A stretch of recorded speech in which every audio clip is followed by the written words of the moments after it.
कभी ऐसा लगता है कि दिमाग बस अपने आप चल रहा है, ऑटो पायलट मोड में।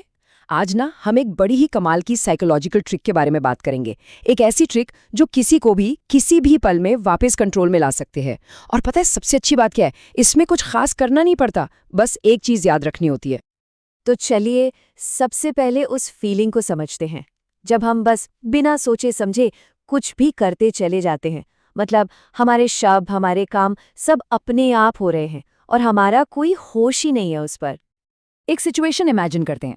कोई है जो अपनी पहली डेट पर गया है और वो इतना एक्साइटेड है कि आधे घंटे तक बस अपने ही बारे में बोलता रहता है। फिर अचानक जब वो रुकता है तो उसे रियलाइज होता है कि उसने सामने वाले से एक सवाल तक नहीं पूछा। ये तो कोई बातचीत थोड़ी हुई, ये तो एक तरफा भाषण हो गया। बस यही होता है ऑटो पायलट पर जीना। और ये सिर्फ बातों तक ही नहीं है, पता है। सोचिए कोई रोटियां बना रहा है, हाथ तो अपने आप काम कर रहे हैं, रोटी बेल रहे हैं, सेक रहे हैं, पर दिमाग दिमाग तो कहीं और ही है। शायद कल की मीटिंग के बारे में सोच रहा है या फिर छुट्टियों की प्लानिंग कर रहा है। मतलब शरीर से तो हम वही हैं, पर मन से गायब। तो सवाल ये है कि इस ऑटो पायलट मोड से बाहर कैसे निकले। तो अच्छी खबर ये है कि इसका जो सोल्यूशन है ना, वो किसी मुश्किल मेडिटेशन प्रैक्टिस में नहीं है, बल्कि ये एक बहुत ही आसान सा मेंटल स्विच है। सारा खेल बस याद रखने का है। इस ट्रिक को कहते हैं खुद को देखने की कला। इसका मतलब सीधा सा है, अपने ही कामों को, अपनी बातों को और अपने विचारों को बस एक न्यूट्रल गवाह की तरह देखना, जैसे कोई और कर रहा हो। ये एक ऐसा सिंपल सा मेंटल स्विच है जो किसी को भी फौरन प्रेजेंट मोमेंट में वापस ले आता है। और पता है, यही इस टेक्निक की सबसे बड़ी खूबसूरती है। इसकी जो पावर है ना, वो इसकी सिंप्लिसिटी में है। ये कुछ करने के बारे में है ही नहीं, ये तो बस कुछ याद रखने के बारे में है। सिर्फ इतना याद दिलाना है खुद को कि अरे, खुद को देखो। तो ये टेक्निक आखिर काम कैसे करती है? चलिए इसे दो लेवल पर समझते हैं। एक हमारे बाहरी एक्शन पर और दूसरा हमारे अंदरूनी विचारों पर। चले वापस उस डेट वाले एग्जाम्पल पर चलते हैं। ऑटो पायलट मोड में क्या होता है, इंसान बस बोलता जाता है, लेकिन जैसे ही वो खुद को ऑब्जर्व करना शुरू करता है, वो अचानक खुद को सुनता है और सोचता है, अरे मुझे तो एक सवाल पूछना चाहिए था। बस उसी पल में एक चॉइस मिल जाती है। और ठीक यही चीज हमारे विचारों के साथ भी होती है। ऑटो पायलट पर मन कहीं भी भागता रहता है, लेकिन ऑब्जर्वेशन के साथ कोई भी अपने आखिरी ख्याल को पकड़कर देख सकता है कि उसका मन किस दिशा में जा रहा है। ये एक तरह का शिफ्ट है, अनजाने में कुछ करने से सोच समझकर कुछ करने की तरफ।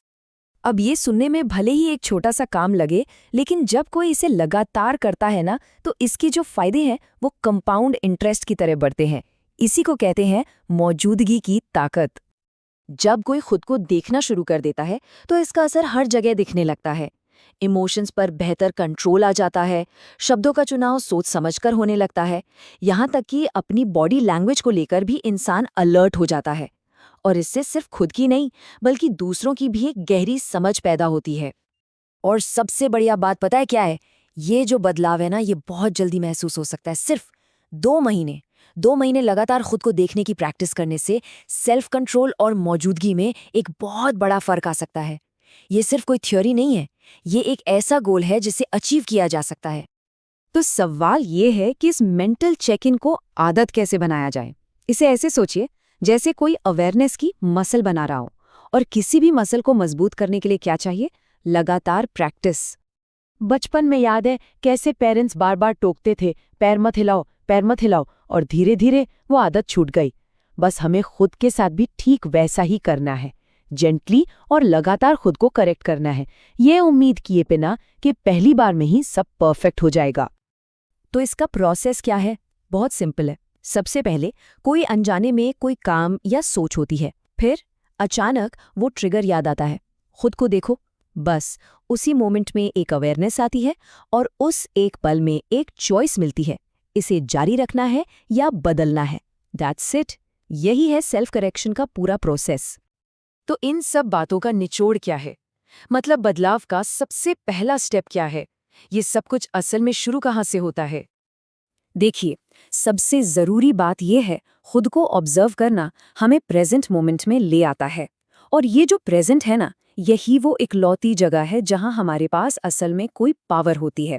पास्ट तो जा चुका, फ्यूचर बस एक इमेजिनेशन है।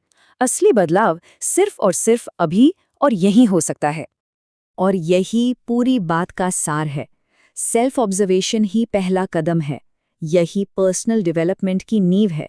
सारे के सारे बदलाव बस यहीं से शुरू होते हैं।